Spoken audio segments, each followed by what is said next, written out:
Good evening, everyone. Welcome back. Another edition of two guys acting like they know about high school football. Absolutely. We know a couple of things, but that's probably about all. So if you're looking for real insider information, we've got some stuff for you, but we're just two guys who love Texas high school football, think it's the greatest high school football in the nation, of course, think it's talent all over the place, competitive from the small classes up to the big classes. Just something we both really enjoy. And there's nothing like getting together and talking a little ball on a Friday night. A little teaser for everyone. We are going to be back Sunday night because apparently me can't figure out dates on a calendar and realize the regular season starts next week and we were short a class, so we're going to squeeze class 6A in on Sunday evening. That'll hit at about 8 o'clock Central Time, 9 o'clock in the East again. May go a little easier. Keep your eye out on socials, my SEC, Sean, TikTok, Instagram, Facebook. And I'll update the time there. But right now, we're looking at this same time slot, but might go sooner based on what's going on. So that's just what's going on here. Let's go ahead and welcome in and bring in the other half of this partnership. Doug Jones down there in the Houston area. Know it's been brutally hot down there, buddy. Hope y'all are surviving. Hope the kids are all doing good down there. It's about go time, man. Dude, we're 1 week away, man. How you doing over there, man? We're doing pretty good down here. Yes, it is hot as hell, but that means, hey, it's okay though, because football's in the air, brother. We're 1 week away. School is in session. I mean, I don't know about up in Ohio. I'm sure everybody's in school already, but kids started. I know Pearland started maybe 2 days ago. First day of school. I'm ready to rock and roll, man. I mean, I love talking high school football, Texas high school football. I mean, we're not the experts, but we do. I mean, we at least have a clue. That's about as far as I'll go with that. Okay. So, but we love it. So, kids went back to school this week up here. Okay. But I'd have to do some looking. Excuse me. I think they started football games last week. Some places have, man. Tennessee and of course Georgia. California and Georgia, yeah. Hello, Pico FNF. I like that, man. Appreciate you. Yeah. Welcome in. Appreciate you jumping in the chat. Got a question, or if you're familiar, just ask us a question about a team from Texas. Anybody in the chat. If you've got a team from Texas you're curious about in 5A, let us know. If you're not sure what classification, mention them. We'll let you know. If they're 6A, we'll tell you tune in Sunday. If they're 4A, 3A, 2A, or even 6-man football, we'll tell you go watch the past streams because we probably talked about them. So, hey, Jacqueline Rivera. Good to see you in the chat too. Anybody in the chat, if you feel so inclined, go like and subscribe. Hit like on the stream and subscribe to the channel. Before we get into the first classification, we've got all the channels for the WTP Sports scrolling across the top. Go like and subscribe all of them. They all have different information they talk about. Some talk, you got Notre Dame, you got Miami, you got a little bit of everything on everybody's channel. Yeah, cover everything together and do stuff too. I know this weekend, just a little side note, if you want, you can catch just college football news on Saturday at 10, and on Sunday, being based up here, there should be a lot of work for some people. Is Sunday is the Ohio State University preview episode. So, and then next Tuesday, of course, I know you'll want to tune in for this, Doug. Next Tuesday is Texas A&M's preview. I know you're a big Aggie. Glued. I'll be there, buddy. So, man, Artistically's back in the chat again. Good to see you back again this week, Artistically. East. Said Corpus Christi Miller was last week. He did say Miller was a sleeper, but then he saw their scrimmage and he said they need some work. Okay, they're gonna need another scrimmage, huh, buddy? Maybe. Scrimmage. That's what a scrimmage is for, man. Wait till they roll it out for real and see what happens. Coaches work on a lot of things in scrimmages. So again, like I said, you don't win a scrimmage. There's a controlled scrimmages, Right. I did see Texas A&M's kicker out of this class was kicking 56-yarders in warm-ups. Okay. So I was pretty impressed with that. Of course, after seeing our kicking game for the past 2 years, I'd be impressed with me out there kicking. So, hey, you know what? Tonight, Dobie is scrimmaging Laporte right now. Oh yeah, okay. Yeah, I don't know who man was scrimmaging. I know we did Clear Falls last week. I don't know who we got this week. Okay. They're opening up with Clear Springs next weekend. I'll be there, Pasadena Memorial Stadium. All right, we'll have to figure out that and get you linked up and get you on your phone and give a little update here and there throughout the game. We'll figure that all out. We'll figure that out. Man. Oh yeah. So look, we've held the people attention for this long. Let's go ahead and give them what they came here for. 5A. Getting into the big boys. Division 2 is where we're going to start. There's 2 divisions. Did I really? I was trying to find it real quick, Doug. Hold on. I want to give everybody. There we go. I knew I had it. I just wanted to find it. Give everybody the breakdown of the classification enrollment sizes that we're talking about here. Okay. So 5A is 1,305 kids up to 2,214. So roughly 900 swing. Now, then you take that and you break it down. Division 2, which is what we're going to talk about first, would be 1,305 to 1,869 kids. And then, of course, Division 1 would be 1,870 to 2,214. So that's how the breakdown is. It'll be a little different in 6A. We'll explain that when we get to 6A on Sunday. 6A is a whole different animal, and I hate it, but it's what it is, so that's how it goes. So let's jump into Region 1. What do you got? What are you thinking at? What are you looking at?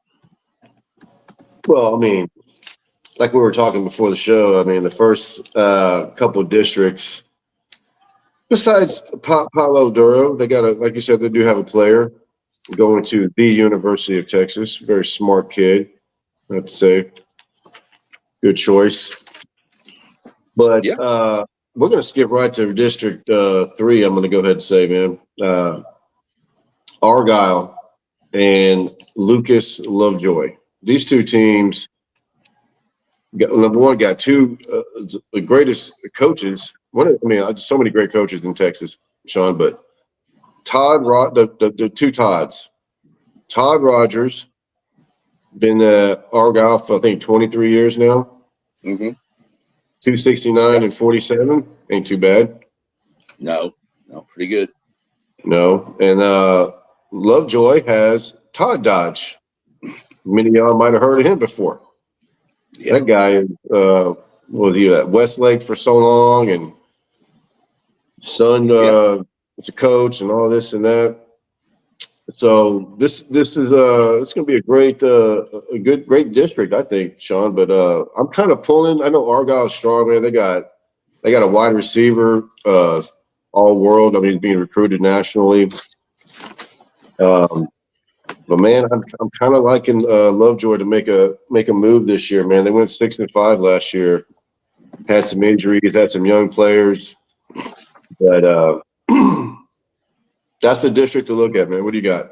I like Lovejoy. I'm going for Lovejoy to win that district. Okay, you going with that based on Dodge? Not really based on Dodge, but based on that they had a down year last year. They had a kid, I think one of the best young receivers was injured the whole year. He's coming back. So And I just, like I said, they had a down year. It's not a Todd Dodge type of year. So, unfortunately, Parker Livingstone's not walking through those doors either. No, so, he's definitely not. No, he's not. Oh, well. We talked about it, and we talked about these two districts for sure. No disrespect to the first two districts, but this is the power nexus of this region. You like District 3. I like District 4. I really like District 4. I get where you're coming from. Argyle is Argyle. They moved up. Everybody thought they were going to struggle a few years back, and they didn't. They've got a Texas Tech commit receiver, Julian Caldwell. Okay, there you go. That's him. A team I'm really interested in high on here is Colleyville Heritage, though, in District 3. Heritage, man, dude, that's where Coach Kirk Martin, who's now at Manville, was when he came back from Syracuse. He went to Colleyville Heritage. They can still throw the ball there, dude. They can still throw the heck out of the ball up there, and they got receivers galore. So they're a team to watch. Argyle is more physical. Think about it this way. Argyle, if you want to look at it in 6A terms, Argyle is Katy, Colleyville's Manville. We had the speed and the athleticism, and Argyle had the physicality. That's exactly what this translates to for those. So Heritage has a lot of skill guys. Yeah, dude, they're good. Yeah. They've got a stable of receivers, and they've got a quarterback, Lane Vargas. This team could be something dynamic. I'm still liking Argyle in that district. I still like Argyle to win it because I think they can run the ball, and they're a lot more physical. But don't be surprised if Heritage pushes them or even beats them. It would not shock me. But and artistically back in, he had a couple of comments. He said, "Don't forget Jason Todd talking about coaches at SOC." We're going to get into SOC here in a little bit. Don't worry, I told you. Oh, yeah. Yeah, we will. But he also said Lovejoy got beat bad in the playoffs. True, but they were injured a little bit last year too, like you had mentioned, Doug. They were down their receiver. They were, I think they were also kind of youngish last year. They were pretty young, yeah. But when you get Todd Dodge behind the whistle, things seem to spike up pretty quick down there. So you said District 3. That was my take. I'll give you my thing on District 4, and then you tell me kind of what you think about it. District 4 to me is loaded. Anna, Frisco, Panther Creek, Denison, traditional back tower that has kind of fallen hard times, but they're starting to come back. And then Salina. I mean, Salina is so good in such a traditional power. They were in Kenny Chesney's music video for The Boys of Fall. I mean, this team is good. Now, Anna is the clear favorite in this district. This Anna team, remember, they won state in, 23. This team's probably better. Ooh. Okay.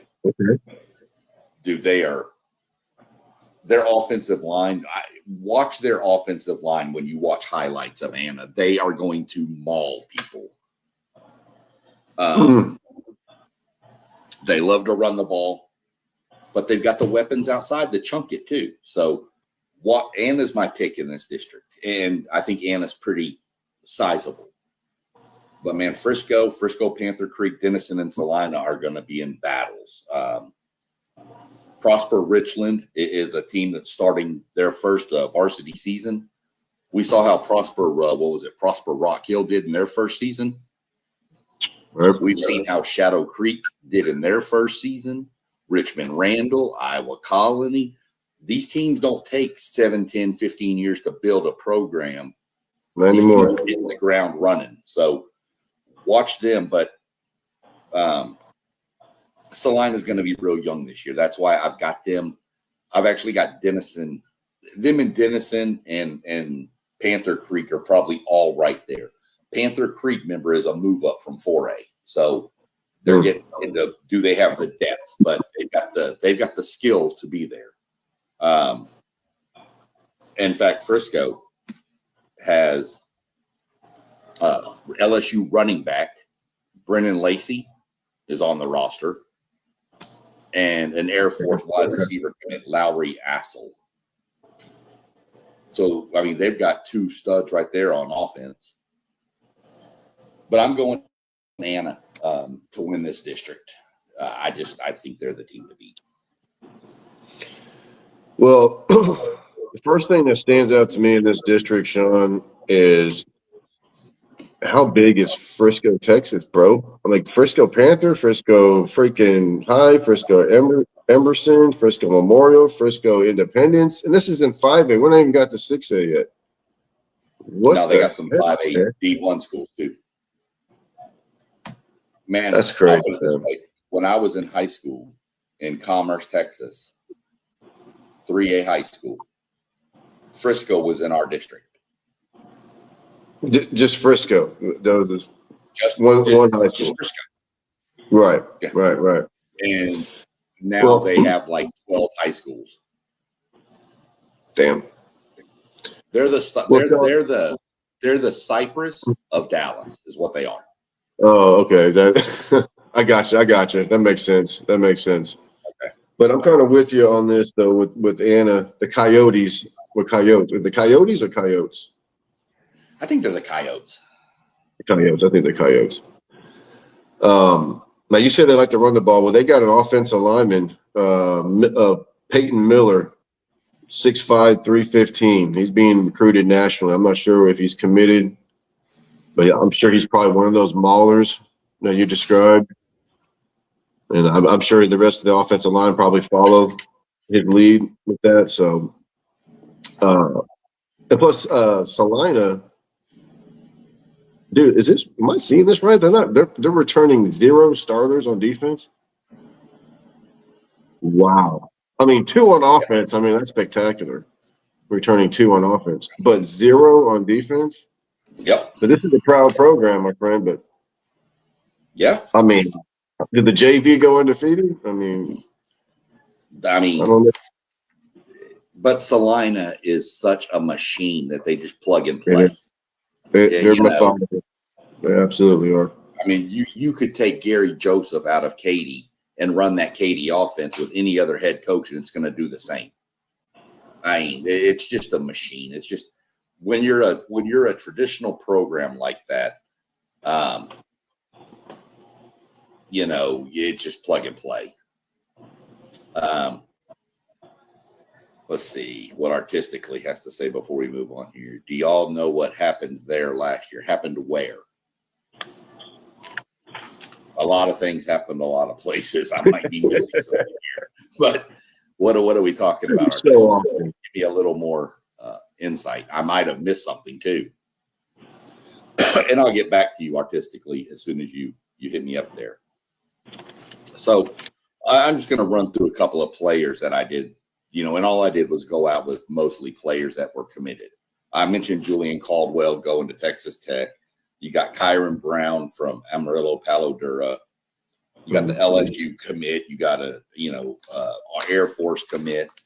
I mean, you got a couple of guys committed here. And that's not even out of all those people I mentioned, none of them are from Anna with that offensive line. So that tells you that offensive line is going to have some commits off of it. I'm telling you, they are monsters, Doug. Well, they got one. I know they got one kid at least that's been offered quite a bit. So he just, I guess, he hasn't committed yet. So he's waiting on that Texas offer, I'm sure. Right. Now, when I did my stuff, I've got it figured out to where the bracket, how it should play out based on projections that I've got. Believe it or not, Amarillo Palo Duro has probably the easiest route out of their bracket because they're on the top half, and all the bottom half in this is going to be the dirty side. The bottom half is going to have Argyle, Anna, all them down there. Palo Duro's toughest test is probably going to be Frisco. So don't be surprised if Palo Duro is in the regional final. Let's do it. Be great. But you're probably going to get an Anna Argyle regional semifinal, which is just not right. That should be the regional final in my mind.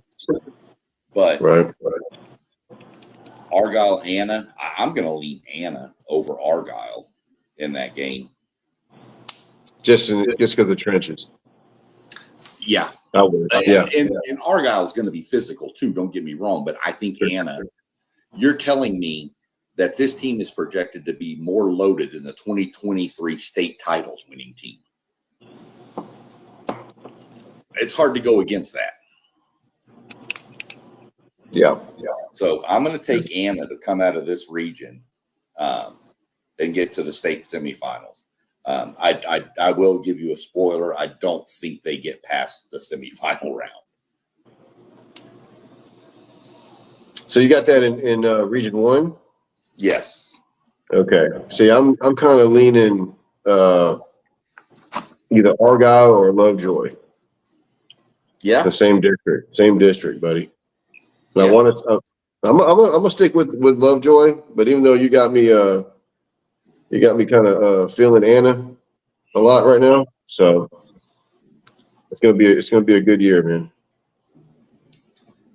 Oh yeah, I did hear about that. You're right. The stuff that went on in Salina, like he just called it some Penn State type stuff. Yeah, there was some stuff that went on. It was all handled. I don't know. I'm not going to get into it. It's what it is. We had the issue a few years back down in, what was it, Montgomery. They had the same thing with their football team and wound up forfeiting a bunch of their games at the end of the season. And I'm not going to get into all that, but yeah, I know what you're talking about. But definitely a black eye for that community. Yeah, for sure. So now we'll move on real quick to Region 2. Region 2 has got some teams, but I don't think it's as strong as it used to be. I think a lot of your really strong teams in Region 2 have moved up. This used to be where Alito would sit for a while, and once in a while you'd have Highland Park down here, and so I think it's changed a little bit with the dynamic. You have a clear favorite in this region, and it's not even close. South Oak Cliff is your number one team. Terrell could be good. I know Dave Campbell has them 7th. Brenham is 10th. Brenham's pretty good. But look, man, South Oak Cliff is on a different level.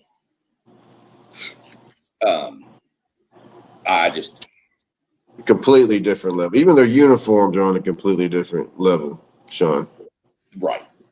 I will say this. If there's a knock against South Oak Cliff, which I know they're playing a tough non-district slate. Yes, they are. But their district is garbage. Trash. Dumpster. I'm sorry. It's all the Dallas schools, man. It's all the Dallas schools and then Mesquite Poteet. Poteet, hasn't been good in forever. Yeah. Mesquite Poteet's going to finish 2nd in this district, okay, just because nobody else can. Right. And that's why South Oak Cliff is playing. I'm sorry, man. Go ahead. No, go ahead. I said that's why South Oak, like you said, they're non-district. They're playing North Shore. Yep. I think they're going to play that game in Arlington. Let me see. They're having a big old bash. They have 2 non-district games. One's North Shore. I don't know who their other one is. Normally they play like a Skyline or a Lancaster or something like that. Duncanville. Oh, maybe it's Duncanville. It might be. But they have to because their district is not going to test them at all. Look, 5 straight state championship games they've appeared in. They've won 3 of them. They're 3-2 in state championship games. They're the defending champion. Sean, who beat them? Who beat them twice? I know Port Neches beat them once, right? Port Neches beat them. Who else beat them? They played Port Neches like 3 times. Was it Randall? Did Randall get them? No, I don't think so, man. I know they beat Richmond Randall.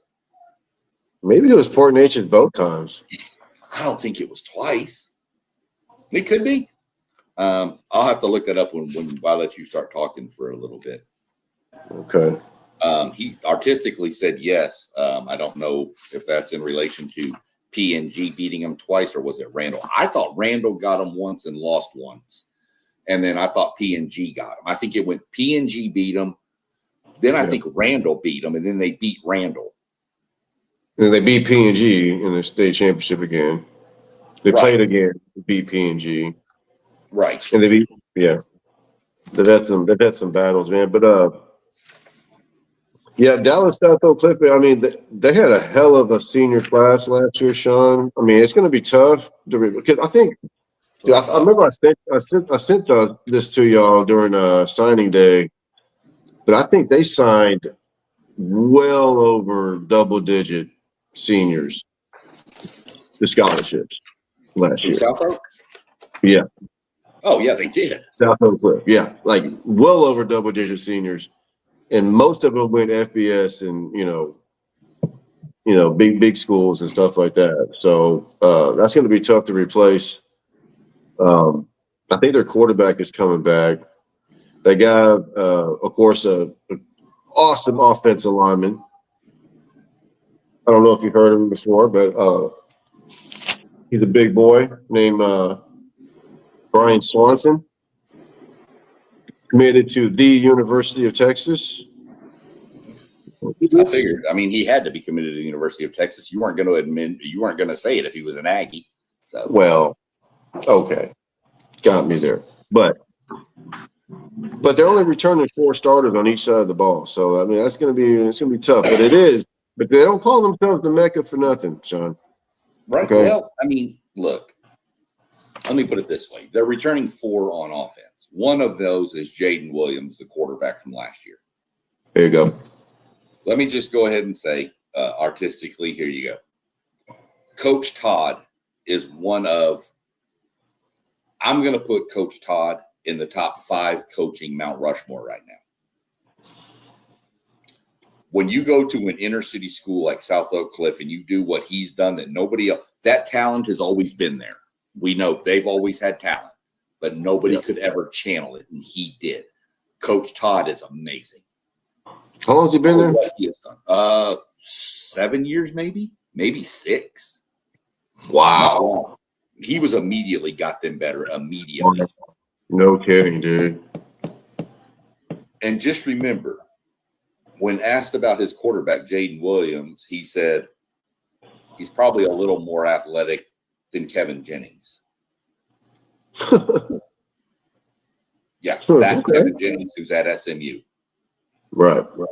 Wow. So, they've also, you mentioned 4 on both sides.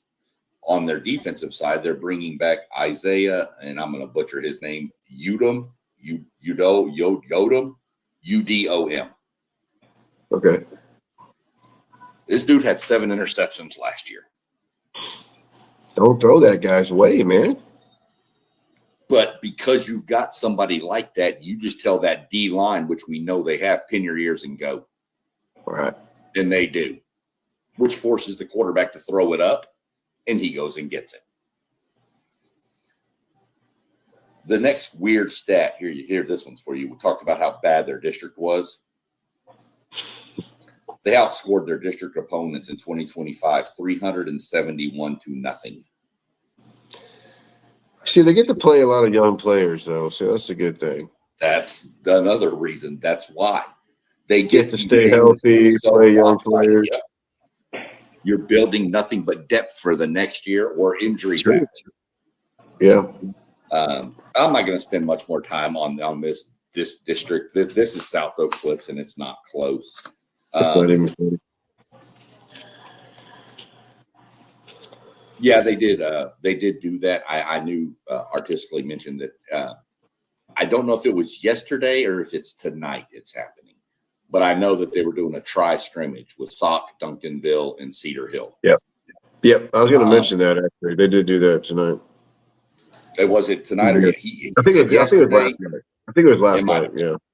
Yeah. A lot of teams do like to do their last scrimmage on Thursday to give them that extra day off for the season next. Look, this next district, we're not going to spend a lot more time. This region runs through South Oak Cliff. If they don't win this region, it's going to be an upset. But Terrell sits here, who's 12-1, and they run that wing T, which is crazy. Their running back, Julian Ashley, 1,500 yards as a sophomore. Their defense is going to be their question. Texas High is always super talented and super good at chance. It just doesn't win. Yeah. I think they live to play and beat Arkansas High. That's like their whole life is to beat Arkansas High. I can remember 2-3 years ago, maybe 4, they were number 1 in the state in this class, 12-0, destroying everybody. Yeah, I remember they that. beat Carthage in non-district. I mean, beat the hell out of Carthage in non-district that year. And got to the playoffs and lost in like the second round. Yeah, I know. It's weird, man. I mean, so don't sleep on Terrell. Terrell could be a little bit of an issue. What about Marshall, man? I drove through Marshall so many times, man. I mean, again, what's the problem? There's some, I don't know. There's some good teams in this region, but they're good.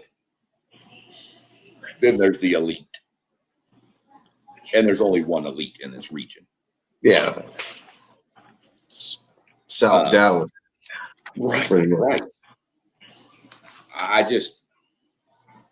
I don't see much in this region. I really just don't. That's going to compete with South Oak Cliff. Good teams, yeah. District championship teams, of course. I just don't see anything remotely close. How about the Cubs? Brenham's always scrappy, okay? You know, Brenham is always one of those teams that, again, though, they're kind of like a Texas High. I can remember a year, this is in the 2013, 14, 15 range. They were all world. Oh, Brenham's the number one team. Brenham's. And y'all played them, huh? Yeah, Manville destroyed them. I mean, and they were like, they were supposed to be this all-world team, and they wound up the regular season like 7-3. And then I think we met them in the playoffs, and we just throttled them. Yep. So yeah, that's it. But that'd be the only team that's gonna, I guess, play SOC for the region, maybe. Yeah. The question is, who's going to play SOC for the Region 1 championship?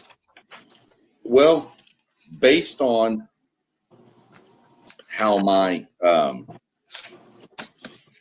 bracket broke down, let me get back to the top half real quick. Where'd it go?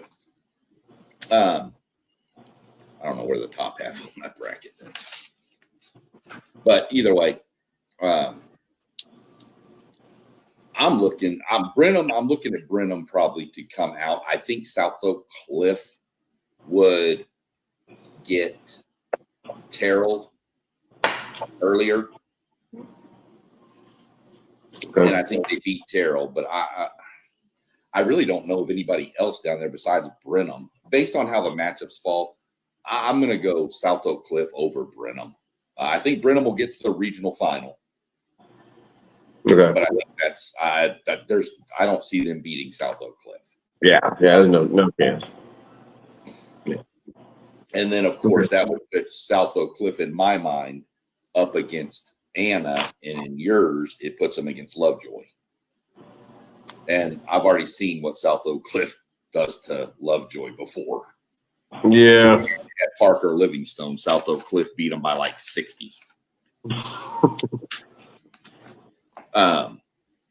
I still think they beat Anna. I'm going to pencil in South Oak Cliff into the state championship game. And now who their matchup's going to be against, that's still to be determined. Because if the regions were the same, we're going to jump into Region 3 now. If the regions were the same, I would, of course, take probably Richmond Randall with Landon Williams or Landon Callis Williams or Williams Callis, whatever, the Texas running back. But he's up in D1. They went to D1 this year. Yeah. So what that did was, I think that opened the road for P&G. Yep. You know P&G. You know how crazy that stadium is out there when they play. You know how rabid that fan base is. They travel no matter what. So go ahead and give me some thoughts that you've got on Region 3 here and what you're looking at. Well, with you with P&G, Sean, and I can tell you firsthand. I'm sure I told you this before, man. I played a freshman B team game. Traveled there at Dobie. They packed. Half the freaking stands were full, Sean. They had a band out there and everything. It was beautiful. The varsity game, of course, was a sea of purple. I mean, it's great. I've been the great fans out there. I love Fort Nature's Groves. I think Bun Phillips coached out there many moons ago. Yeah. So, and they're all methodical. But I got them winning Region 3, P&G, 100%, man. I mean, they're not returning a lot. They only get that 4 and 5. Okay, they also have an offensive lineman, big guy.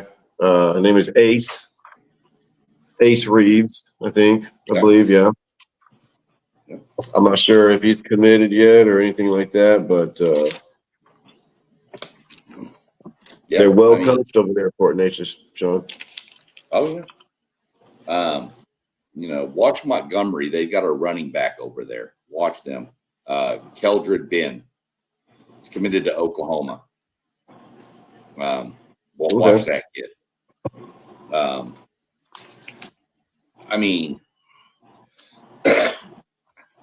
P&G's in a little tricky district, though. I will say this. That's a district with a lot of tradition, John. Yeah, Nederland and P&G is just pure greatness. Yeah. You throw in Texas City, who's got tradition. You throw in Dayton, who is returning their quarterback. Huh? Yeah, go Broncos. Dayton Broncos, man. They're returning their quarterback. Nederland's returning 17, and their sub-varsity was 18-2. Nederland is another great town, Sean, for football. Oh, yeah. They are. That whole area out there, Nederland, you'd go into the Nederlands and the P&Gs, Bridge City, we've talked about in another classifications out there, Silsbee, all these, a little bit further north, but, those Jasper, Silsbees, those teams, Hampshire Finette's out there. There's football out there. It's like it's all left, like all the talent is leaving the Beaumont schools and going to the smaller towns. Yeah. So, don't sleep on Dayton, though. They missed the playoffs last year, but that team, I think, is going to be in the playoffs. Then you get the next district. You've got District 11. Come on. Crawford, Kempener. Crawford's going to be really good. Fort Bend Crawford. Better watch that. Marshall, Fort Bend Marshall, you never sleep. There's going to be speed and athleticism on Speed, that. yeah. World-class speed always. Right. Yeah. They're in with the Victoria West, and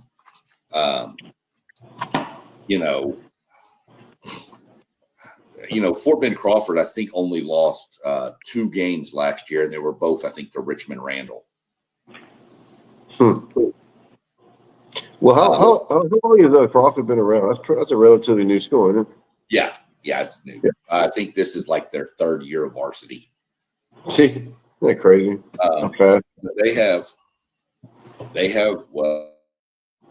what everybody says is one of the best players in the state, in Alvin Mosley. He's a receiver committed to Ole Miss. 6'3", 190, 4'5". Yeah, 1,700 all-purpose yards and 31 touchdowns. And then you get into Marshall, who doesn't have their head coach anymore.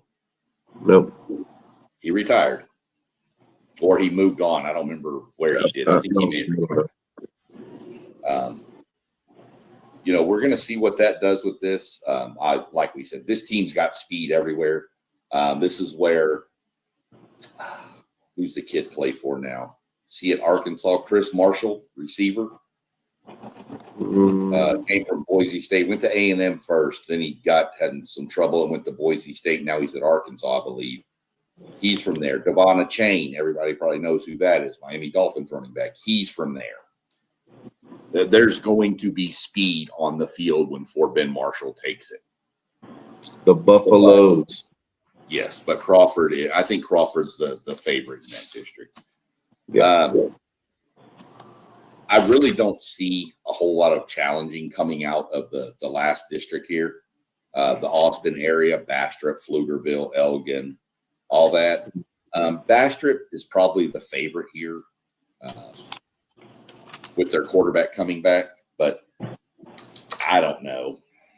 I mean, there's some teams in this region, I think, and unless you've got anything on that last district with Bastrop and all, then you got anything on them? I mean, no, not really. I remember Pflugerville was good one time, not too long ago, but it's been a while. No, man, that district, not so much. Now, the next district, 13-5A. Well, that's the next region. I'm sorry, that's the next region. Losing my mind. Okay. But no. Artistically popped up and he said Victoria being in Region 3 is crazy. They're always in Region 4. It's like that. I said a few years back, you can remember Manville and Angleton played in the state semifinal in 2017. They're 20 miles apart from each other, and they were in different regions. Remember when the Woodlands and North Shore played for a state championship? That was the weirdest freaking thing, bro. Yeah. Weirdest thing. I mean, these realignment things, man, they move things so differently. But yeah, I can remember that. I remember everybody was like Angleton, and everybody was all hyping up Angleton because they were undefeated and rolled through Region 4, and then they ran into Manville and got butt stomped.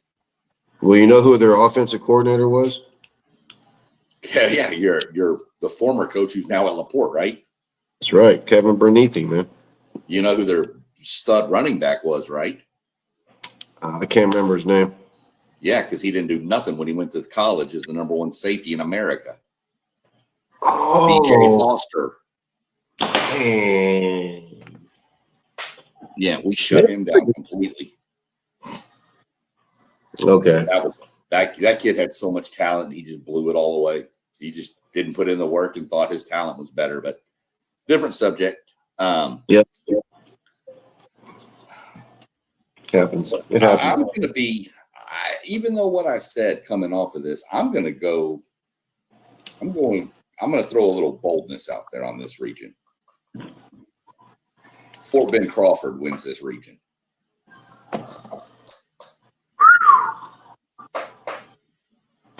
Okay.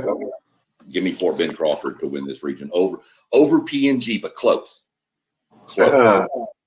I got them playing for the region for sure. But no, I'm going with those Groves Indians, man. And that's if I don't blame you. And then that's if the bracket falls right. If it happens that, I mean, right now, give me P&G and Crawford in the regional final, but it could be that they meet in a regional semifinal. But wherever they meet, give me Fort Bend Crawford to take down Port Neches Groves. Whew, okay. Yep. Yep. You got it. Yeah, I can't be chalky the whole time. No. But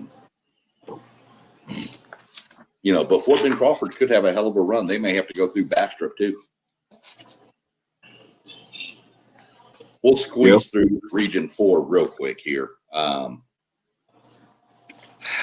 Bernie's probably the favorite here. Who? Bernie? Yeah. I want to say Bourne for some reason. Yeah, it's Bernie.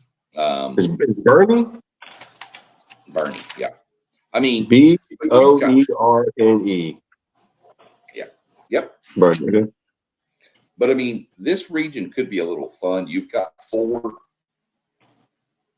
5 teams in the top 13. You've got Bernie at 4, Alamo Heights, Liberty Hill at 8. Alamo Heights was 6.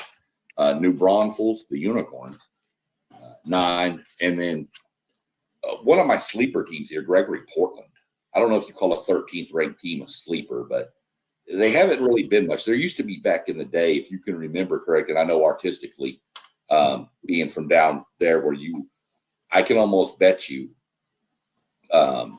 he can remember for sure the Cal Island Gregory Portland game was always they were both normally undefeated going into that game, both ranked in the state, and it was always a dog fight.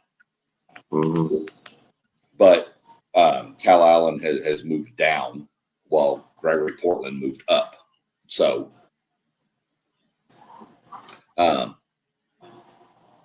the crazy thing is I mentioned Bernie, Liberty Hill, New Braunfels, and Alamo Heights, along with Gregory Portland, were all ranked in the state rankings, right? Yep. Well, Bernie, Liberty Hill, New Braunfels, and Alamo Heights are all in District 13. Yep. So give me your take on District 13. That's the District of Doom here. It has to be. Yeah, it has to be. I'm definitely leaning Bernie. I want to say Bourne, but it's Bernie, which I believe, Sean, is a German town. It was founded by German settlers, which is why we drink so much beer down here, I think. But they are the Greyhounds, and they have a quarterback, Grant Sweeney. Supposed to be pretty good. First team All-State, I want to say. 6'3", 200. I don't know where he's committed to, but he's supposed to be pretty darn good.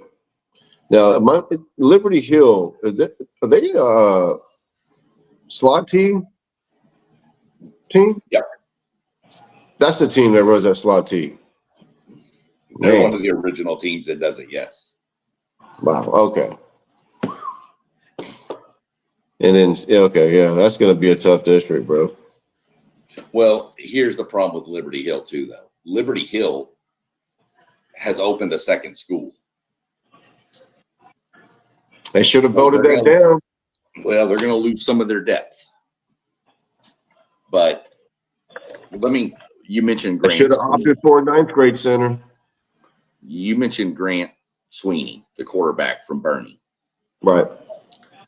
I'm going to give you these numbers. These are his combined career stats. And I want to tell you how many years he's been the starter, okay? 4,200 passing, 4,296 passing yards, 39 touchdowns, 1,075 rushing yards, 19 rushing touchdowns.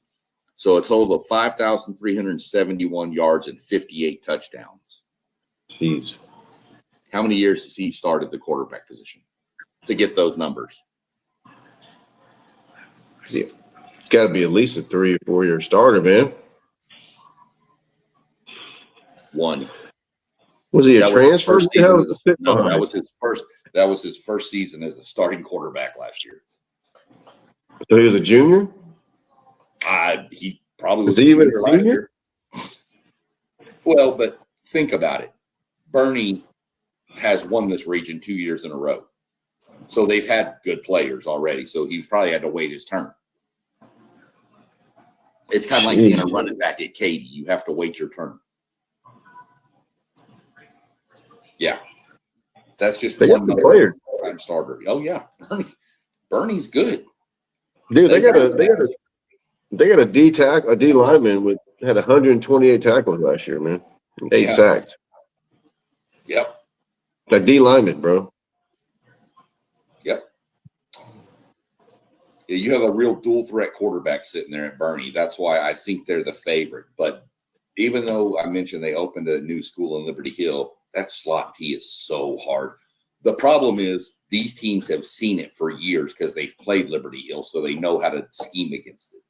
The slot T is super effective when you get into the playoffs, and teams that don't see it then have to prep for it. Yeah. But Bernie, Alamo Heights. Don't sleep on Alamo Heights, though, man. No. Don't sleep on them. New Braunfels was good too. They reached the regional final in Division I last year, and now they fell to Division II. So don't sleep on New Braunfels. The Unicorns, man, they got some magic up their sleeve.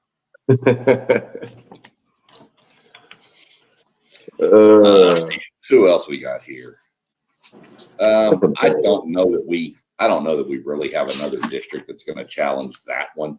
The Gregory Portland squad is probably the chief challenger outside of that District 13. You got 14 starters coming back. They're in a very weak district, though. So we'll see what happens. Corpus Christi Ray is a team I'm really watching. The problem is they're implementing the slot T. Oh, okay.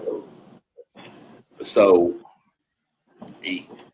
but he has a quarterback who's a hell of a throwing quarterback in Trip Thompson. So how's he going to balance this? He loves to run the slot T, but he has a quarterback who can throw the hell out of the ball. So what gives?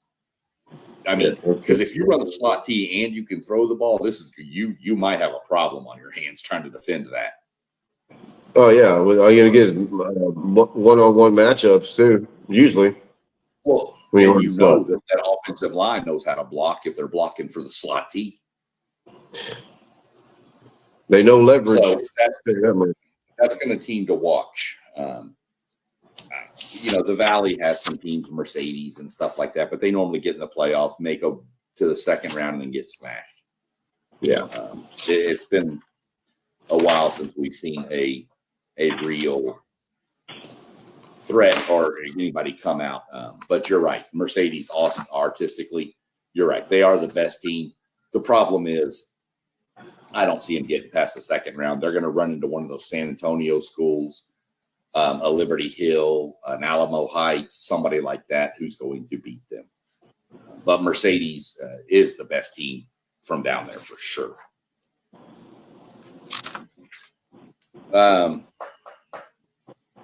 There's some players in here. There's definitely some players down here in this district. From Gregory Portland to Bernie, we've talked about them. Some of the other players we've talked about. I think you were talking about the kid from Alamo Heights, the one with all the tackles. Was that him? He had 15 tackles for a loss last year. Jeez. Penetration station over there, man. That was Drake Carroll. I don't know if that's the one you were thinking of or mentioning. But, I mean, with what that's deep. I've got to go chalky here. I'm going Bernie to win this region. I'm probably going Bernie. I think we're going to get a South Oak Cliff Bernie state championship game. I think we're getting Region 2 and Region 4. I think Region 1 and 3 are shut out this year in Division 2.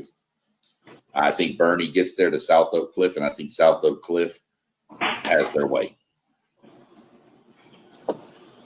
So South Oak Cliff state champion.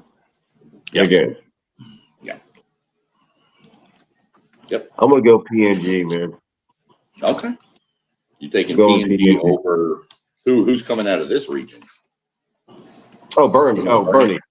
I think Bernie over Alamo. I think Bernie and Alamo Heights, same district. Yeah. They're gonna end up playing for that region.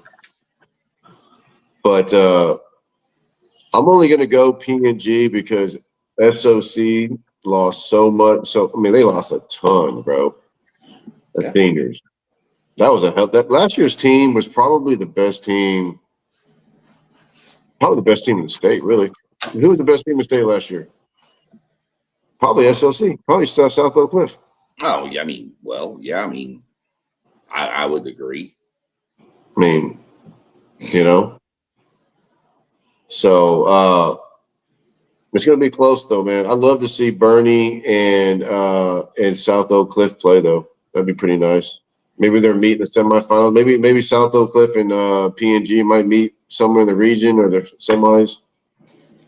Well, no, PNG and South Oak Cliff are in different regions. Different region, yeah. So they'll meet maybe in the semifinal. They can only meet. No, they can only meet. PNG and SOC can only meet in the final.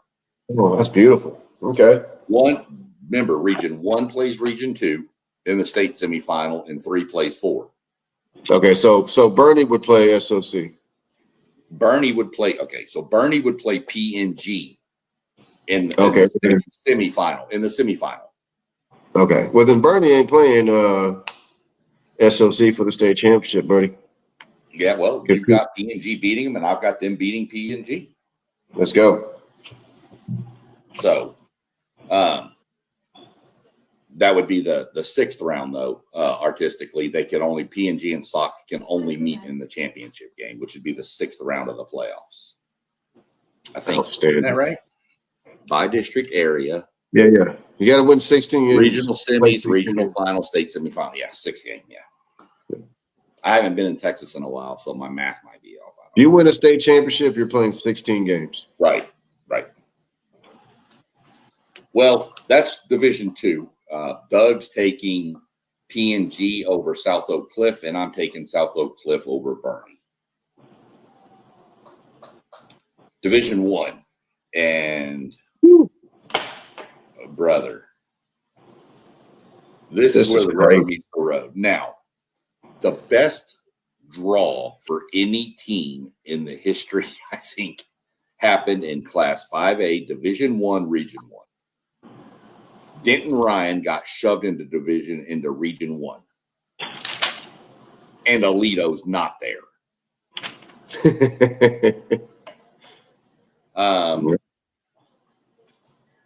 Look, we're not gonna. This is one region we're gonna get through pretty quick.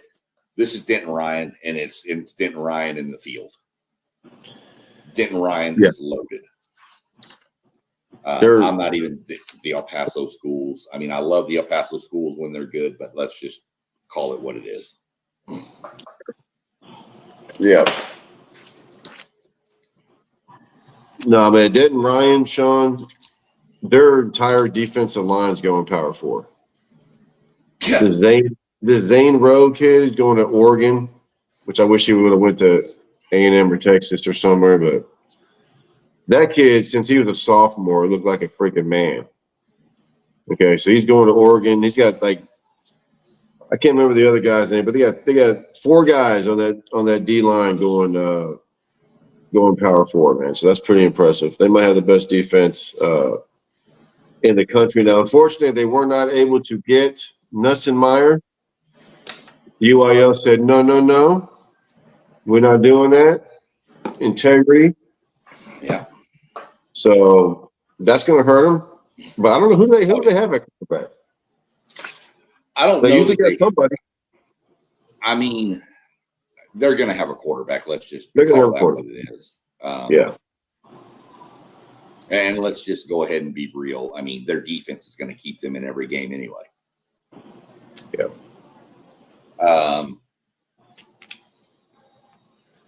They need. I hate to keep bringing up this squad, but they need a Katy quarterback from the 90s. They need That's one of what they those need. lead blockers on the toss sweep. It's somebody that can hand the ball off and dump it over the middle to a fullback or tight end. Yeah. And just that's what they don't need him to turn the ball over. Or go back a couple years ago when Alito had their running back. They're not even Jonathan Gray, but the one after him. And they just had a quarterback who they told him just don't turn the ball over, and their defense was electric. I mean, that's what Denton Ryan needs, and they'll find that. They also have a huge 6'2" receiver out there too. Dude, they are loaded. They're always loaded, man. Denton Ryan, Denton Geyer. I mean, Denton Geyer, yeah. This isn't even going to be close in this region. I just think we straight up. I mean, I'm going straight Denton Ryan here. I don't want to spend a lot of time on a region that just doesn't. To put it in perspective, when I look at the districts, I actually think the toughest district is District 2 with Abilene, Lubbock, Monterey, Amarillo, Friendship, and Tascosa. Abilene's pretty good.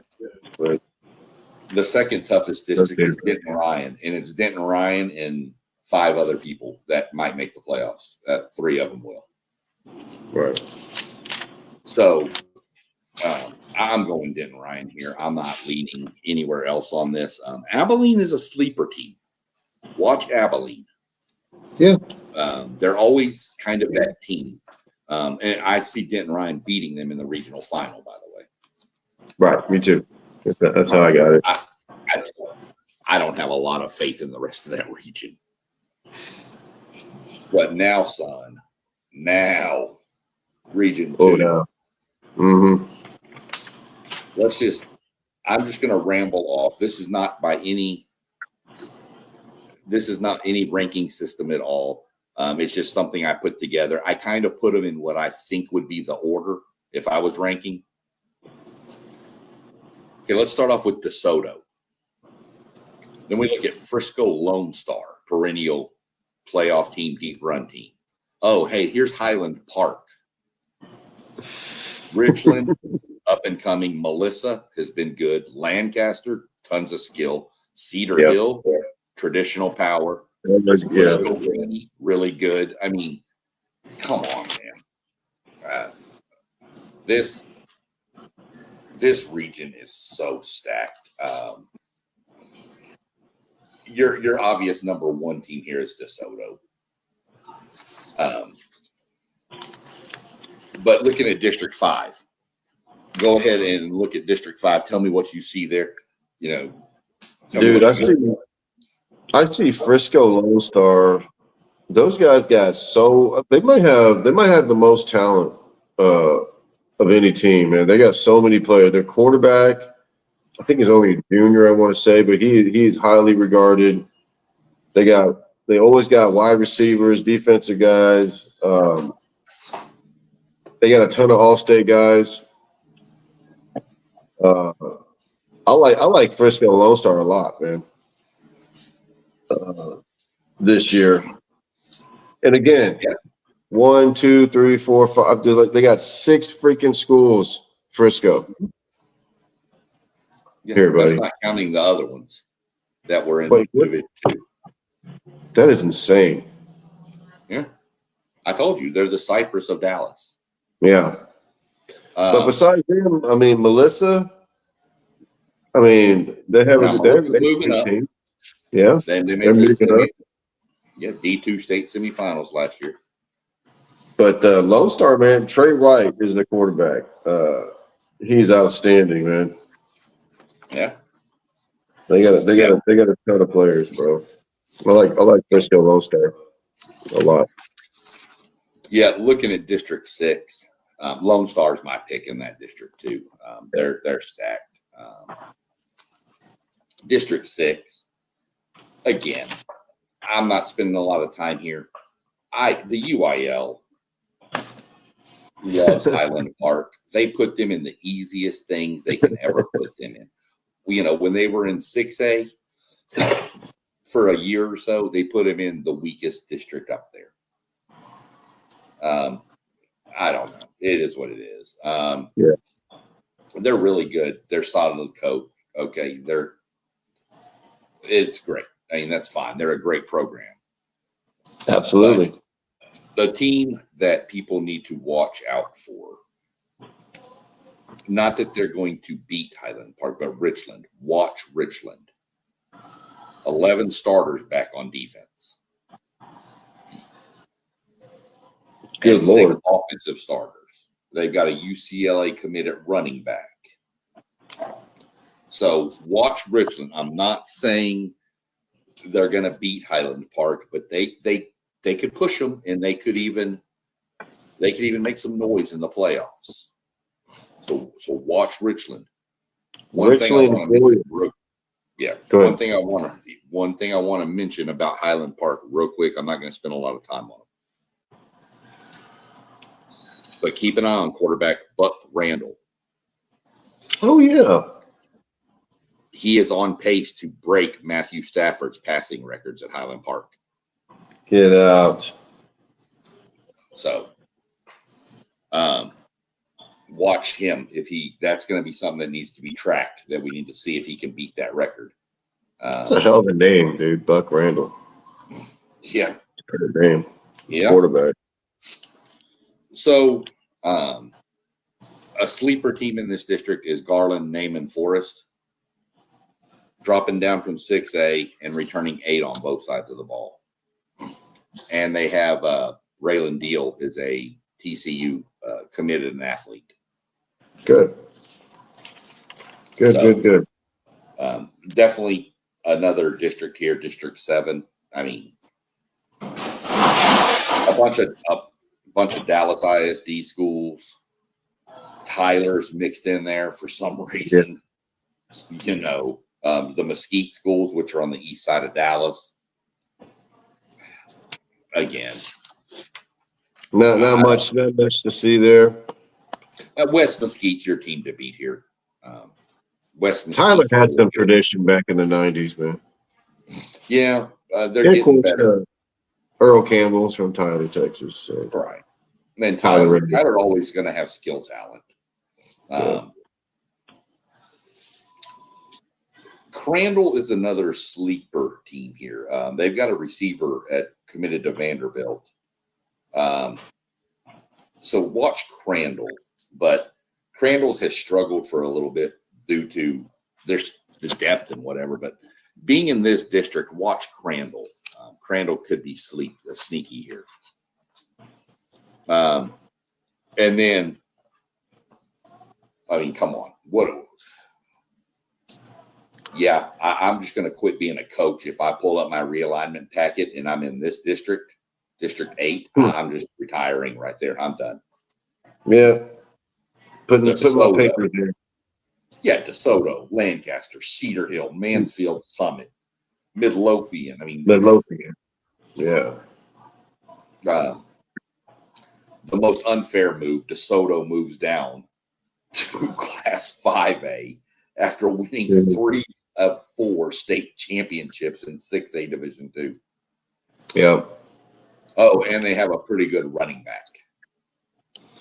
Might be the best recruit in the country, possibly. Best running back, possibly. I don't know. Landon down there got something to say about it. I take Landon. I take Landon, anyways. But this kid's Rod, dude. Did you see what he did against South Lake Carroll last year in the playoffs?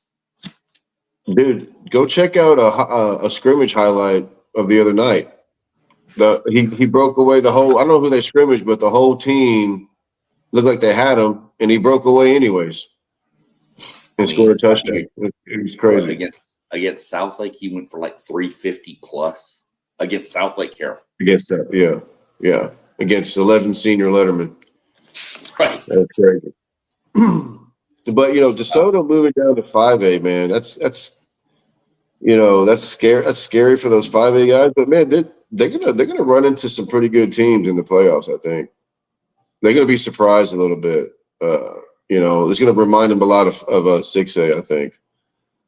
But man, yeah, that district is gonna be a banger, man. I mean, I got DeSoto winning that sucker, but Cedar Hill, Lancaster. I want to say North Shore is playing Lancaster this year too, but DeSoto, Sean, to open the season next weekend, I think it's August 29th on ESPN2. They're playing St. Thomas Aquinas of Florida, a private school, number one team in the state of Florida, which for some reason they like to mix their public and private, which is weird. California does the same stupid crap. I'm a little concerned about this game, Sean. I mean, I like these out-of-state matchups. I'm not big on the public versus private because people just don't get it. They think it's the same thing, and I'm telling you, it's not. It's not even close. And people want to cherry pick. Oh, well, this team beat this team. Blah blah blah. Dude, I'll tell you this, Sean. The last 10 years I've been watching it. I know you don't like to bother yourself too much with this. I get caught up in it because I'm a sucker with these people talking all this trash. But I'm telling you, Sean, the last 10 years I've been watching this. When you see an elite public school playing an elite private school, one of three things are going to happen. The private school is going to blow them out, or the private school is going to win or lose a close game. You're never going to see the public school just completely annihilate the private school. You know why? Because these are scholarship kids that they get. I mean, these are like they got FBS kids at almost every position. Now, I know St. Thomas Aquinas has an offensive lineman, Matthews. They got some Notre Dame commits and all that. That's all fine and good. I don't even know how all their commits are. Okay, but I looked at their roster, Sean, just on Max Preps. Okay, and I counted 41 players on St. Thomas Aquinas that are listed at 6 foot or above. 41 players, Sean. You know how many DeSoto has? 6 foot or above? 15. So what are we even talking about, man? I can't hear you, buddy. Something going on here. Yeah, here's the deal. People are going to say private, public, whatever. It's not fair. People are going to say, well, these kids in Texas move around a lot. Okay, they do. That's right. There are some that do. It happens. Parents get different jobs, whatever. Whatever the case may be, I don't care. The fact of the matter is that, okay, maybe one or two kids get to transfer because maybe mom and dad got a different job. Right. The entire school did not get to transfer. If you take the all-star team from North Shore, DeSoto, Duncanville, Lake Travis, South Lake Carroll, you take the best of the best off all the perennial state champion team and go and play a private team, they probably beat the hell out of that private team. Yeah. But public versus private, fine, whatever. DeSoto is probably going to get their ass kicked. Okay. I'm not going to deny that. And you're going to hear about it. And I know you'll be the first to jump on Facebook and defend it. I know you will, because that's what you do. I just ignore that crap because it's just annoying to me. But it's going to happen, and they're going to say, we told you Florida's better than Texas. Brother, please. Right. Bring your best private school or your best public school to Texas, and let's play. And bring your best, and we'll go our best. Duncanville, North Shore, DeSoto, South Lake. Yeah. I don't care. You can play one of our white dude teams, man. I mean, you know. Katie. It don't matter. Katie, yeah. The best rebuttal is California sent the number one team in the nation to Texas to play a team not even ranked in the top 35 in the state of Texas and got their doors blown off. It got close at the end because Trinity took their foot off the pedal. Right. But Trinity was just power running up on them. They could not stop Trinity. So, and that was the first time De La Salle played a team from Texas in like 100 years. Remember that time when they went on that win streak, that 100-game win streak? From Texas. We had so many teams from Texas calling for that smoke, man, but they would not. They didn't want it. back in the 90s and early 2000s. No, So they finally did it. Number one team. They play an unranked Euless Trinity team and get beat. And that was 2015, Sean. And after that year, that's when California literally invented their own league called the Trinity League, where they have their private Mater Dei and St. John Bosco and Santa Margarita in with like their public schools like Centennial, Centennial, whatever, and all these other, And guess what? The last 10 years, no public school has won a state championship in California. Go figure. It's been Mater Dei, Bosco, and Santa Margarita that won state championships. Yeah, it is what it is. They ruined their own high school football. Weird. I'm not worried about it too much. I mean, look, on a whole, take your best 10 public schools in California. Take your 10 best public schools in Florida. Take your 10 best public schools in Georgia. I don't care. Take your 10 best from any state. Bring them down here against our 10, and I guarantee you we win 80% of those games. I'd love to see games against Georgia, man. They got some good public school football. They haven't ruined their football yet over there. Yeah, I'm not sure Buford is a public school, but good Lord. Yeah. Dude, I've driven by that school. That school is. Yeah, you told me about that. That school's like 5 city blocks long. It is huge. But props to DeSoto though, dude. They played a home and home with Creekside, Georgia, the last 2 years. Creekside came to DeSoto a couple of years ago, got completely smashed. DeSoto went over there and got completely smashed. Yep. So they don't travel well. They've already proven they don't travel well. So I just wish Texas would say, we're not playing your private schools, but we'll play any public school you want. Right. Absolutely.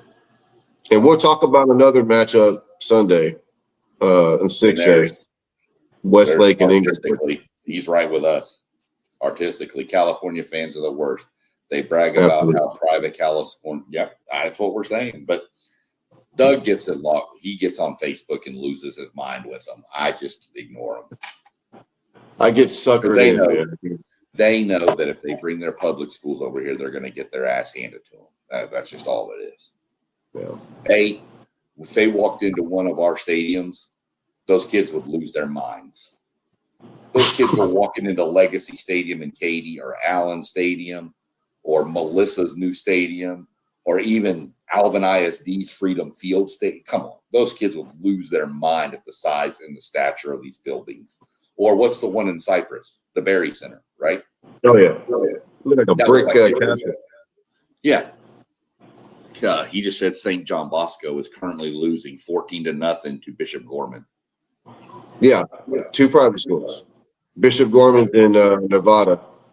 Yeah, and Gorman came down and beat the hell out of a Texas school a couple of years ago. Yeah, that's what I'm saying. I don't know why we do this stuff, man. Yeah. I mean, I get the coaches. Yeah, but the coaches, I mean, if you look at go back and look at South Oak Cliff, like we said, okay, their district sucks. They need to play somebody. Well, if one of these private schools says, hey, let's play, it's competition that's going to make them better. I just wish we would only play public schools. I just wish we would only play public schools. Well, you ever heard of Dutch Fork, South Carolina? They're a private school. They came back when Allen had, what's his name, Kyler Murray. Mm-hmm. Dutch Fork came down to North Texas, Sean. I don't know how these private schools did it, man. They spent a whole month in North Texas. They played Allen, they played DeSoto, and then they played, I think, not Abilene Cooper, but Capel. They played Capel. They lost to Allen in a shootout. Well, they hung for the first half and they got blown out in the second half. They lost a shootout against DeSoto, and they got their asses completely beat by Capel. Now, Capel was supposed to be the weaker of the 3 opponents. But after playing Allen and having played DeSoto back-to-back, they played Capel. Capel beat them like 49-7, send them back home, 0-3. Yep. You know, but these California teams and Florida teams, man, they're a little bit different, though. They're before we move on to the next pick here. Tyler High. They got an Oregon commit at running back. Who? Tyler. Sadarius McMiller. He had 20 touchdowns last year, so keep an eye on him too.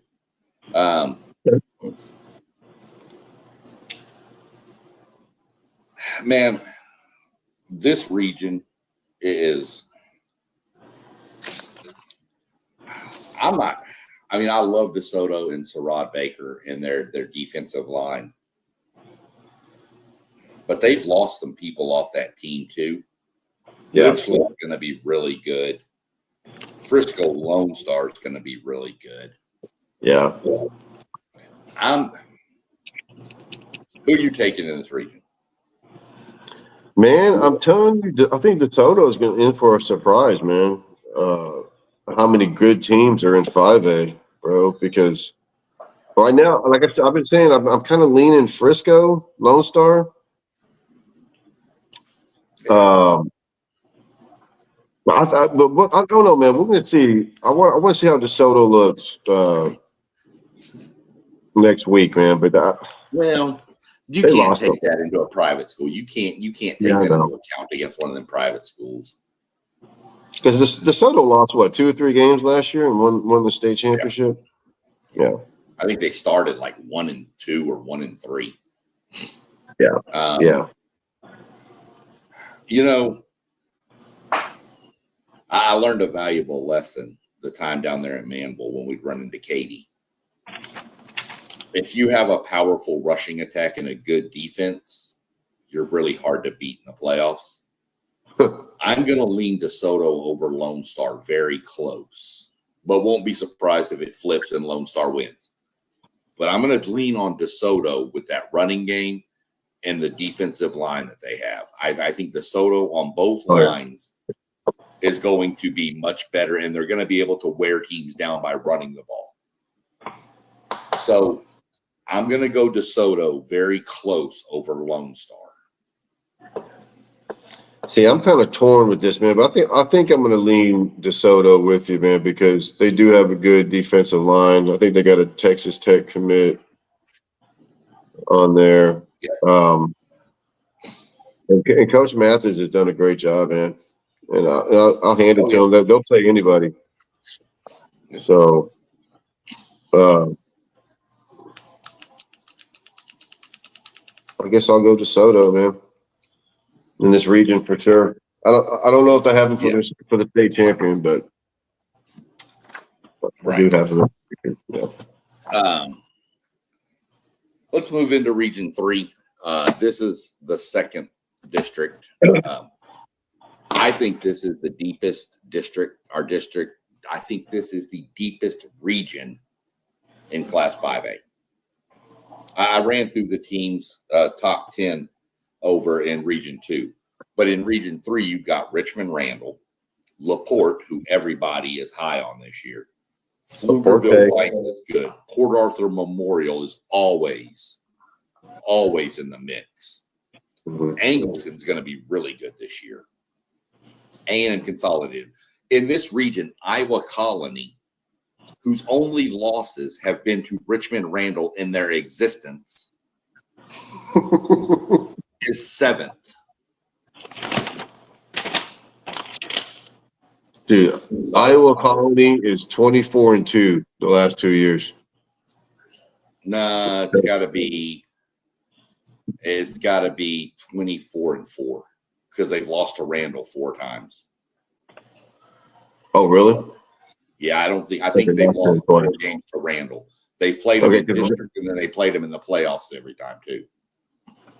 Okay, yeah, that's right. Because Randall's like 31-1. Yeah, and their only loss is the SOC. SOC, yeah. Okay, so they lost 4 times to Randall. Yeah, and it's some great games too. Oh yeah, there was one game Iowa Colony was up on Randall by like 21 in the first half, and then Randall stormed back and beat them like 52-50. It was insane. District 9. I'll let you run through this because especially the top team, I think we both agree Laporte is the chief person here. Yeah. Laporte, what's happened to be, hate to bring this up, Sean, but they were our 5A Division, 2 or 1 state champion. Yeah. Last year they lost in the first round. Trying to avoid that. Yeah. Well, they're returning 7 on offense and 5 on defense. They got a running back, Sean, that's really, really good. Sean Simon was a 4.4. Sounds like a good kid. Yeah. Got a great name. It does, man. Sean Simon. Well, their coach is one other than Kevin Berneathy. Used to coach at Dobie for a few years. Got to meet the man myself. Big Irish guy. That guy could coach the football, Sean. Yeah. He's a damn good coach, man. Yeah. And I tried to convince him, dude. His last year at Dobie, I said, hey, man, I shook his hand and said, you don't have to go anywhere. You can just stay right here. Yeah. So I appreciate that. So I appreciate that. I said, thank you, sir. Next year he left, but whatever, man. Yeah. It's LaPorte, man. It's a one-horse town. They got money. They got a beautiful, brand-new stadium. And they're a damn good football team, Sean. So, yeah, we've played them. Yeah. Yeah. And they got a bunch of really good kids, man. They got a bunch of really good – they look like Katy kids, to be honest with you, man. They don't look like, North Shore or any of this other stuff. But yeah, I got Laporte winning that district, and then between PA Memorial and Lufkin coming in second, maybe challenging a little bit, but yeah, Lufkin is one of those teams. I just don't know what to ever think of Lufkin. Not anymore. No. Laporte, yeah, you're right. We had him pegged as the district state champion last year. That didn't work. But I also didn't see them losing in the first round either. I think Laporte is going to be really, really good this year. You mentioned it. You mentioned Port Arthur Memorial. Look, Port Arthur Memorial, I'm going to tell you this, has never lost a football game getting off the bus. No, they haven't, man. Those dudes are huge.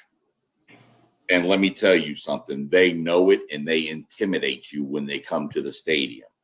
Well, let me say they tried. They tried with Manville when we played them over in Channelview. They look good, man, but y'all killed them. We had Shane McCarley that year at quarterback. Right. And we had the Romero brothers, both like 6'7", 340. And they had this all-state defensive end. They had this all-state defensive end, and they came right up to the 50-yard line and started chanting at the quarterback, and like, Shane, we're going to get you. First play of the game, Travis Romero pancaked the one guy, gave him a concussion, and put him out of the game. Nice. But dude, they were scary. They were because and their uniforms are like dark black and red or something like that. Look, Doug, when we come off the bus, we are not a team that you want to see come off the bus. We are stacked. Manville was. Yeah. They intimidated the hell out of us, dude. I was like, what in the – So, yeah. For sure. Laporte's the favorite there. I think you do watch Port Arthur Memorial. I'm not sold on Lufkin. I think Lufkin has too many questions on offense to do anything. Yeah. I'm not even messing with District 10 5A. That's the Houston ISD. Houston Madison's probably just because somebody has to win that district. Be wise walking through those doors. Yeah, no. But then you get to District 11, brother. District 11 is brutal. That's a good district, brother. Richmond Randall. Angleton. Oh, real quick, since we're talking about Richmond Randall, artistically popped back in and said, does Randall have the depth to compete in 5A D1? I will say yes, because they were big enough last year to be in 5AD1, but the numbers were from 2 years ago. Yeah. So they really have the same numbers that they did 2 years ago. But so I'm going to say yes, and especially because you're not jumping. If they were jumping from 5AD2 to 6A, like what Manville did this past couple realignments ago, Manville went from D2 to 6A. That's a huge jump. That's huge, yeah. But going from D2 to D1, Randall will be fine with the depth to compete. In my mind. Plus, when you have a running back like Landon Williams-Callis, you probably have enough depth. That's not done yet. He hasn't signed papers. He's going to Texas, brother. Look, I'm stopping at Buc-ee's every chance I get so that old Beaver Applin can throw a bag at him. He can some free beaver nugget, free gas, whatever that kid wants. Richmond Randall's your favorite in this district. Yeah. But brother, Angleton, Iowa Colony, Friendswood, another Katy high school, Katy Freeman. Katy's got about 9. I think Katy has 11 high schools now. Nuts. There's your Victoria East. South Houston and Pasadena, brother. Yeah. There's some travel here. That trip from South Houston to Victoria is not going to be fun. No, it's not. Look, Richmond Randall's the team. We've talked about them enough already. They're 13-1. You mentioned Landon Williams-Callis. Come on, he's got 7,500 rushing yards in his career. I mean, Angleton. This is the story on Angleton. Angleton, and this goes back for years. They've had good teams. They had a team in 2000 and I want to say 10 that was state championship caliber, number 1 team in the state all year long. Had one of the jammers or one of them over there. Yeah, maybe he was playing quarterback, but they put him on kickoff return against Manville, and he rolled his ankle and sprained it and was out, and they lost their first-round playoff game because the coach, dumbass, put him on kickoff return. Okay. Injuries always seem to bite them at the wrong time, and that's what happened last year. Angleton was really good last year, and then they had just a slew of injuries, and they fell apart. I think they're second best in this district. But yeah, see, here you go. Yeah, Iowa Colony, 24-0 over the past 2 seasons, except for when they play teams named Richmond Randall. Right.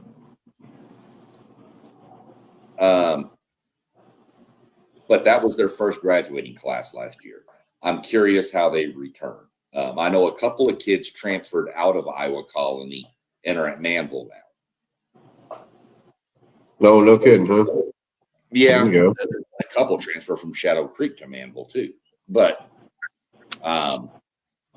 we're going to see how it plays out. I like Randall, Angleton, Iowa Colony, and then I'm probably going to go Friendswood.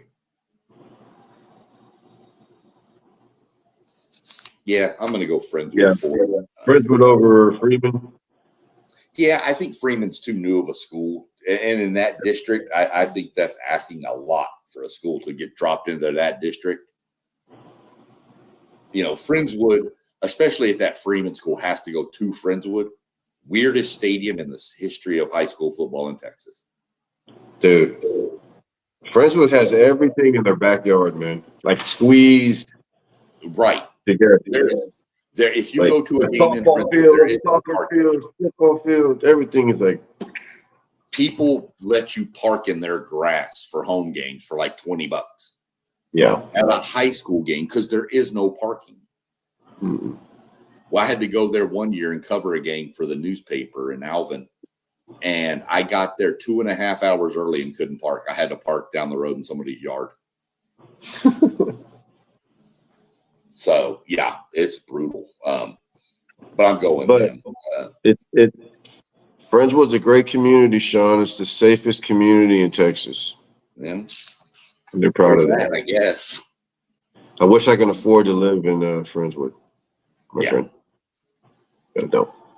Now, are you going Randall or are you going Angleton? I'm going Randall. Randall, then Iowa Colony, Angleton, Friendswood. Okay. Yeah. Yeah, I'm curious what Iowa Colony can do. Yeah. I mean, Iowa Colony, they're bringing back 7 on offense, 4 on defense. Randall's bringing back 14 starters, but we all know the main guy is the running back. But they got some guys on defense too. So I mean, they got a loaded team, bro. Oh yeah. So this next district is the last district, I think, in this region. And I want to give a quick shout out. I don't remember the kid's name because I'm horrible with names. But Mossberg, Joseph Mossberg, his nephew plays for Georgetown. Yep.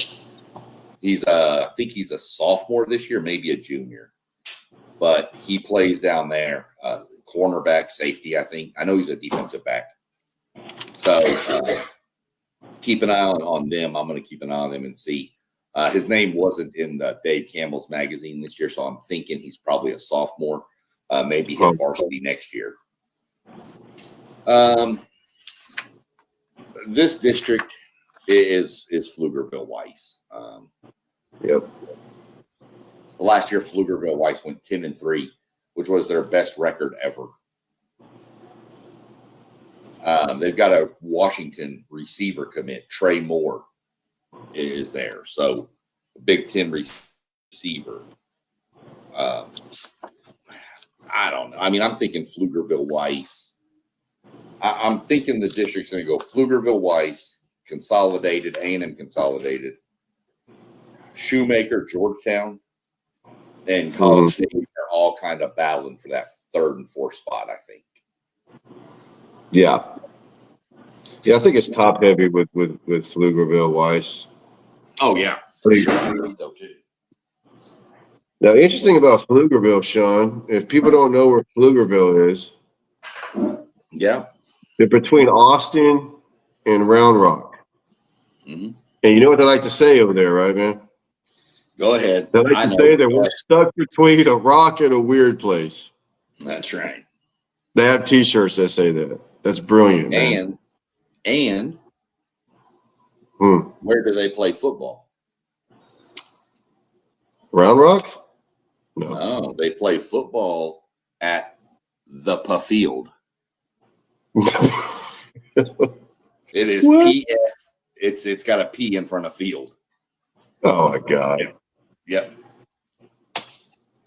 Pflugerville. People that don't understand, Pflugerville is spelled PF. I gotta go back. Yeah.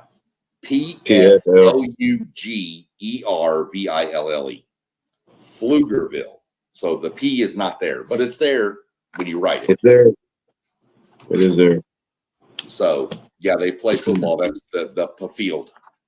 The field, okay. Between a rock and a weird place. That's where they're Round Rock and a lie either. Definitely not a lie there.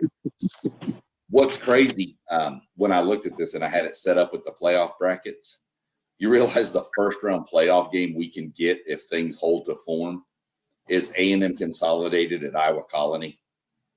Oh, damn. Okay. Yeah. That should be a pretty good one. Not close. Well, Consolidated is pretty good. Yeah. But I don't know where actually, if that were to go the way the districts are breaking and we got it set, it would be Iowa Colony going to A&M Consolidated. Damn. Consolidated would be second and Colony third. based on the way I have it. I mean, it would fall different. And then the winner of that game would get probably LaPorte. There's some, dude, look, there is going to be some bangers in the playoffs in this district, in this region. That was just the top half. You look at the bottom half, you can get Houston, Beaumont, Westbrook, and Richmond Randall. Then you can get Pflugerville, Weiss, or Port Arthur Memorial and Richmond Randall. There's some games here that are going to be real. And, once you get to the playoffs, it's who rises. I think if you're betting against Richmond Randall, you're going to lose some money. Well, they got to go through LaPorte. So I think those two are by far the chief. I think that's your regional final matchup. I think it's Richmond Randall and LaPorte. I'm honestly taking Randall, and this sounds stupid because they've only been around for like 6 years. I'm taking them based on experience. And pedigree. LaPorte hasn't been there in a while. LaPorte hasn't been there in a long time, man. Right. But Randall into the state championship game and won the state championship game recently. So I'm thinking I'm going to lean Randall over LaPorte. And plus, LaPorte, you screwed me last year. I'm not taking you. Sure did, man. And if you ever get to watch LaPorte play, man, they run Bernithi runs his own version of the wing tee. Yeah. It's a little bit different. I can't explain it. I'm not a coach. But I know talking to some coaches that they struggle, like some DCs struggle, or they did before, struggle lining up against it.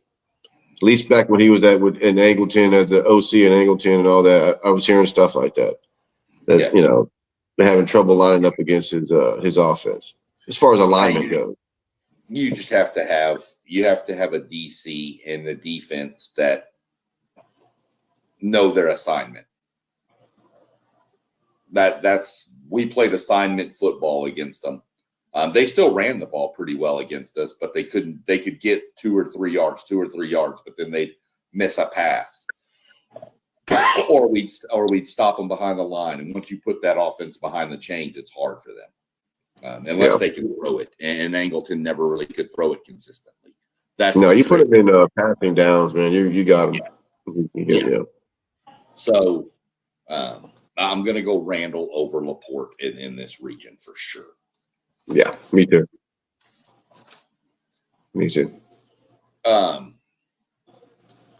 Yeah, I mean, good Lord.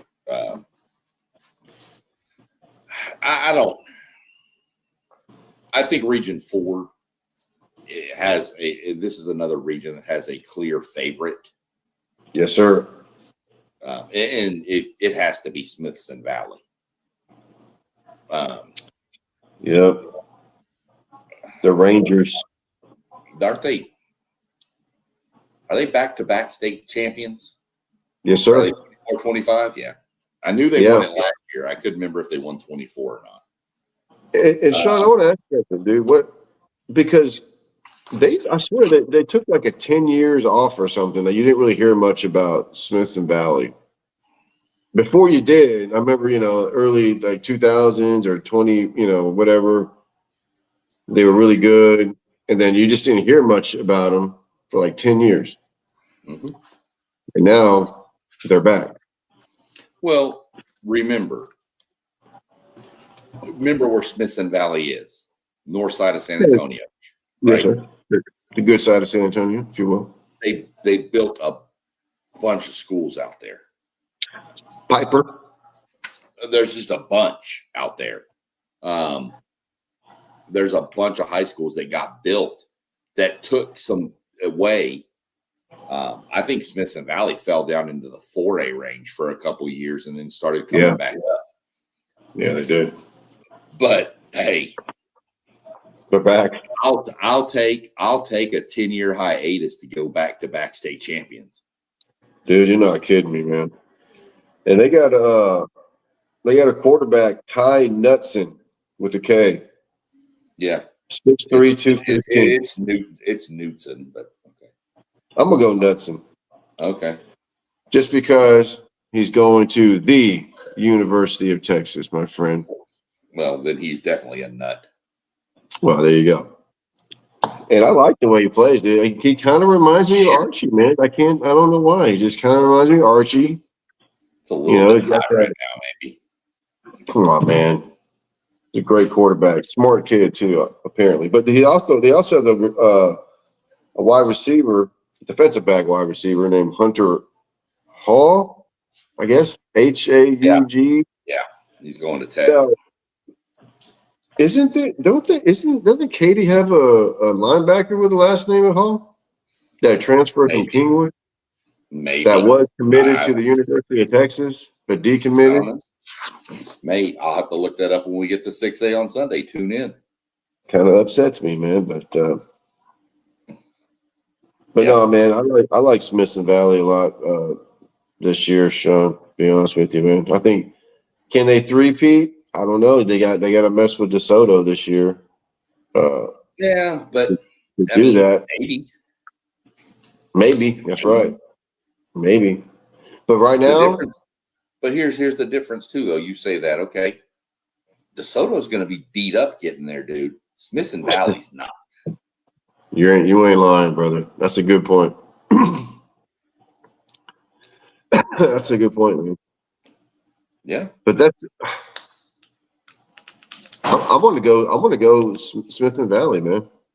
Yeah, I'm going Smithson Valley, and then I'm taking the other Bernie school to come in second. Champion. And I'm going to go with a move up here, and I'm going to go Seguin to make the playoffs in this district. Let's go. I'm going to go Seguin. A move up takes fourth place over a Manor team that dropped down from 6A. Or Manor, I guess is how they put it. Manor, yeah, man. Oh, look, good old Lockhart, man. That's the barbecue capital of Texas right there. Right. Artistically back in the chat real quick said that I'm sure he's talking about Smithson Valley would have the potential to play Randall in the state semifinal and then DeSoto back-to-back. True. The problem with that is, like I said, Randall and DeSoto have much tougher paths to get to that state semifinal than they got to play some people. Smithson Valley's main challenger is Bernie Champion in my mind.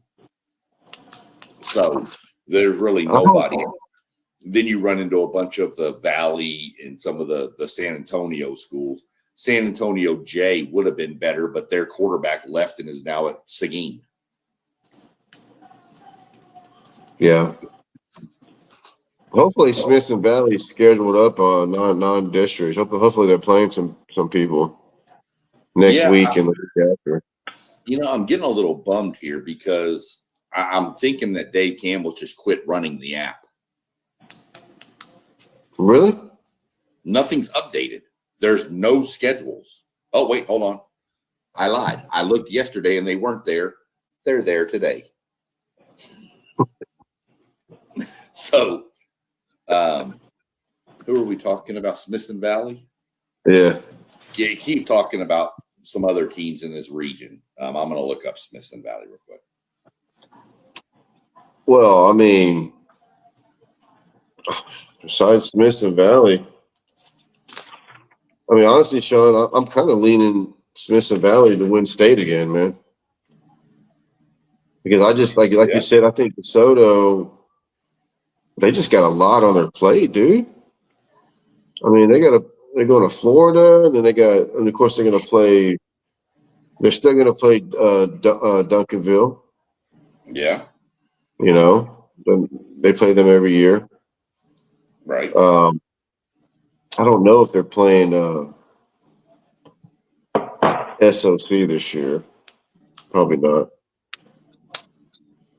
But no, man, DeSoto they got a tough road, man. I think Smithson Valley, they're going to be healthy. Bro, Smithson Valley's non-district is Cinco Ranch. and San Antonio Sotomayor. Is that a joke, dude? What is that? Nah, dude, I'm Is that serious. real? Yeah, I think it's a new school in San Antonio.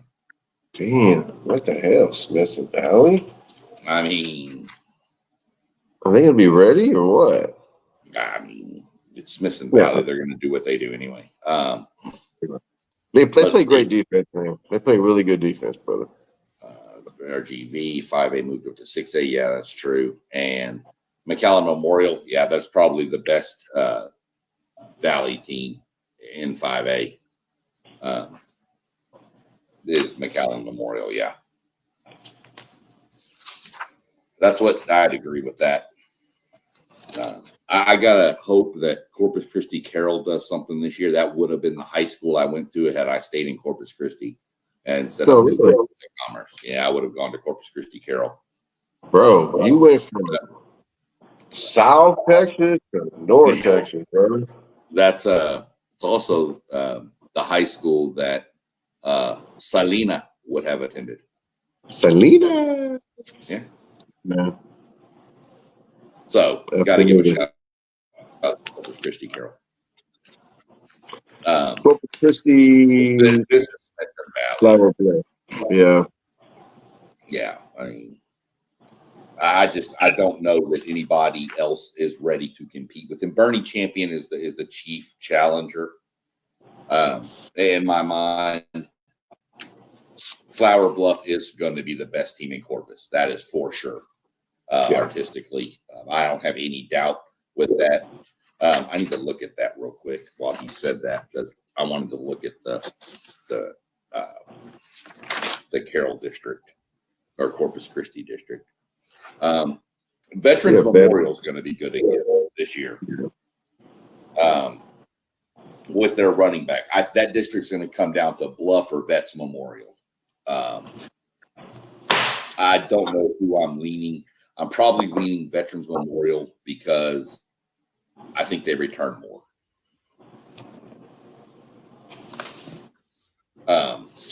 Not return more, but they didn't lose as much. Flower Bluff lost a big class. So I'm going to go Smithson Valley meets Bernie Champion in the regional final, and Smithson Valley beats them. And then I'm going to go Richmond Randall beats Smithson Valley and takes on DeSoto. I think that's who I had. Mm-hmm. And then I'm going to take Randall to beat DeSoto in a battle of the running backs. Nice. See, I want Randall. Man, I got Smithson Valley, man. Winning it all, huh? Yeah, winning all three-peat.